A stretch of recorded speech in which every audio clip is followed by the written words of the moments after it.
갈라디아 2장 9절로 10절 말씀입니다. 신약성경 303면입니다. 갈라디아서 2장 9절로 10절 말씀을 함께 읽습니다. 또 기둥같이 여기는 야고보와 게바와 요한도 내게 주신 은혜를 알므로 나와 바나바에게 친교의 악수를 하였으니 우리는 이방인에게로 그들은 할례자에게로 가게 하려 함이라.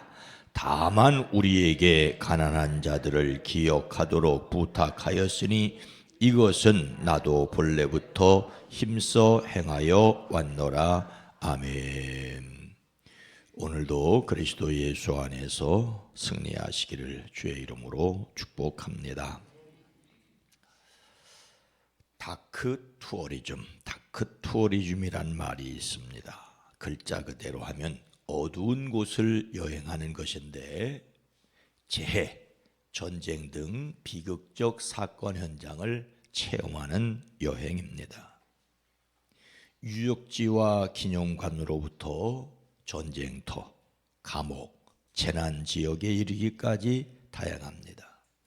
체르노빌 원전 사고지, 히로시마 평화기념공원, 폴란드의 아우슈비츠 강제 수용소 등등입니다.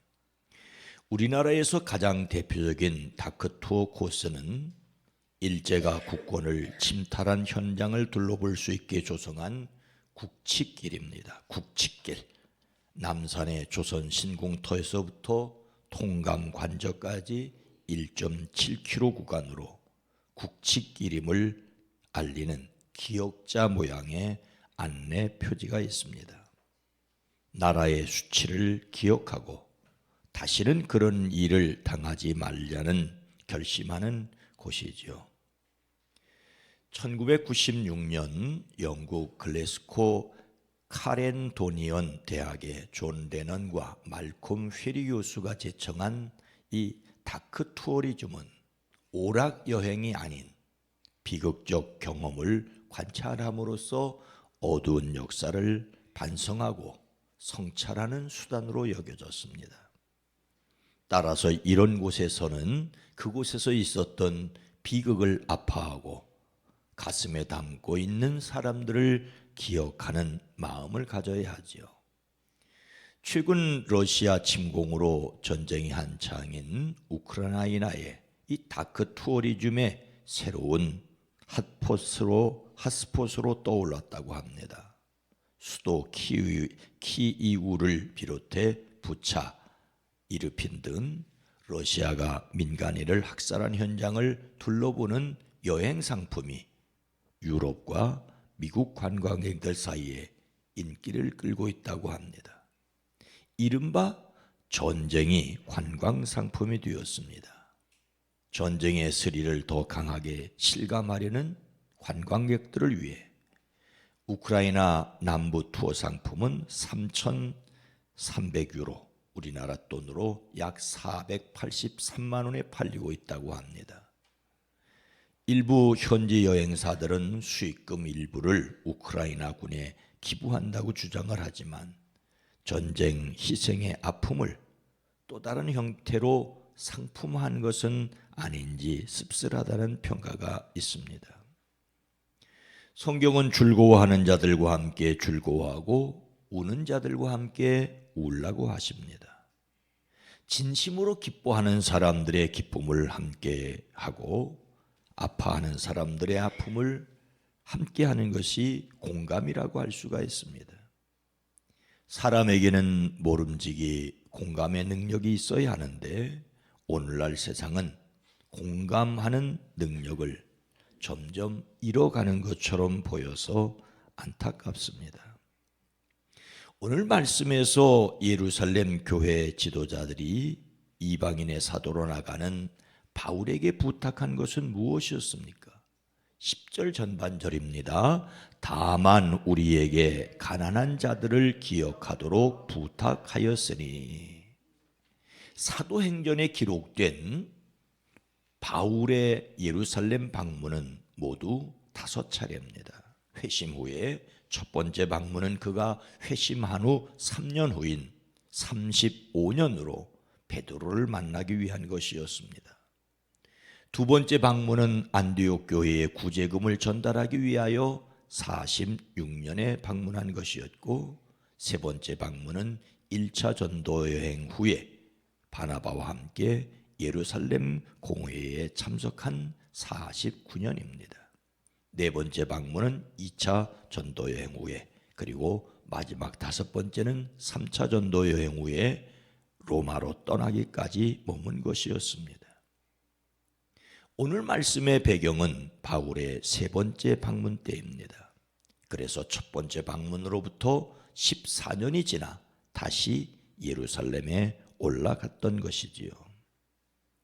바울이 예루살렘 공회에서 당시 교회의 지도자들인 야고보와 게바와 요한을 만났습니다. 여기서 야고보는 예수님의 동생으로 당시 예루살렘 공회의 의장을 맡았고 그 회의를 공식적으로 대변하는 인물인 것을 사도행전 15장에서 볼 수가 있습니다. 그리고 게바는 예수님의 으뜸 제자로 여겨졌던 베드로로 12사도를 대표하였지요. 바울은 야고보와 베드로와 요한과 교제의 악수를 하였는데, 이는 예루살렘 교회의 지도자들에 의하여 바울의 사도직과 이방 선교에 대한 그의 임무를 공식적으로 인정받은 것입니다. 그래서 오늘 9절 전반절은 하나님이 나에게 주신 은혜를 인정하고 나와 바나바에게 오른손을 내밀어 친교의 악수를 하였다라고 하였습니다. 여기에서 예루살렘 교회 지도자들과 바울 사이에 역할 분담을 볼 수가 있습니다. 그래서 예루살렘 교회의 야고보와 게바는 유대인들을 위하여 복음을 전하고 바울은 이방인들을 위하여 가게 되게 됩니다. 가장 잘할 수 있는 것을 하는 것이 역할 분담이겠죠. 유대인으로서 유대인을 잘하는 사람이 유대인 복음을, 유대인이긴 했지만 이방에서 자랐고 헬라어를 잘하는 사람이 헬라 지역으로 가는 것이 옳을 것입니다. 그러나 공통의 사역이 있었습니다. 그것은 그들이 우리에게 바란 것은 가난한 사람을 기억해 달라는 것이라고 하는 말 속에 들어 있습니다. 여기서 가난한 사람들은 로마 황제 글라우디오 때 심한 기근으로 경제적인 어려움을 겪고 있던 예루살렘의 유대인들을 가리킵니다. 가난한 사람 돌보는 것은 공동사역이었습니다. 소외된 사람에 관한 관심은 교회의 기본적 사역이었습니다. 물론 구제금을 직접 나누어 줄 수도 있고 간접적으로 도움이 될 수 있게 할 수 있습니다. 어떤 방식으로든지 하나님께서 긍휼히 여기는 사람들을 긍휼히 여겨야 합니다. 어떤 사역을 하든지 그 사역을 통하여 하나님의 일이 드러나야 하는 것이지요. 예루살렘 교회 지도자들이 바울에게 부탁한 이 내용은 이미 그가 어떻게 행하고 있는 일이었습니까? 10절 후반절은 이렇게 기록하고 있습니다. 이것은 나도 본래부터 힘써 행하여 왔노라. 예루살렘 교회 지도자들의 가난한 사람 돕는 부탁에 바울은 그것은 바로 내가 마음을 다하여 해 오던 일입니다라고 말합니다. 오늘 말씀에서 본래라는 말은 자기 자신을 가리키는 말로 매우라는 강조법입니다. 바울 자신도 바로 이런 일에 무척 힘써 왔다는 것이죠. 예루살렘 교회 지도자들 부탁 이전부터 힘써온 일이었습니다. 이전에도 바나바와 함께 안디옥 교회가 모은 구제 헌금을 가지고 예루살렘에 올라갔었습니다. 두 번째 방문 때였습니다. 아가보라는 사람이 성령의 감동으로 큰 기근이 될 것을 예언했었지요. 그 기근이 로마 황제 글라우디오 때 있었는데 성도들은 각각 자기 형편에 따라 몫을 정하여 유대에 사는 신도들에게 구제금을 보내기로 결정했고 그대로 실행하여 바나바와 바울 편으로 예루살렘으로 보냈었습니다. 하나님께서 바울을 통하여 구제에 관한 교훈을 여러 교회에 말씀하시지요. 로마에서는 그리스도인의 생활 규범을 말하면서 성도들이 쓸 것을 공급하고 손님 대접하기를 힘쓰십시오라고 하였습니다. 여기서 손님이라고 하는 말은 나그네를 가리키지요. 에베소서에서는 도둑질하는 사람은 다시는 도둑질하지 말고 수고하여 제 손으로 떳떳하게 벌이하십시오. 그리하여 오히려 궁핍한 사람들에게 나누어 줄 것이 있게 하십시오라고 하였습니다. 교회는 이웃을 섬기는 일을 해야 합니다. 또 믿음의 아들 디모데에게 선한 싸움을 하라면서 또 선을 행하고 좋은 일을 많이 하고 아낌없이 베풀고 즐겨 나누어 주라고 하였습니다.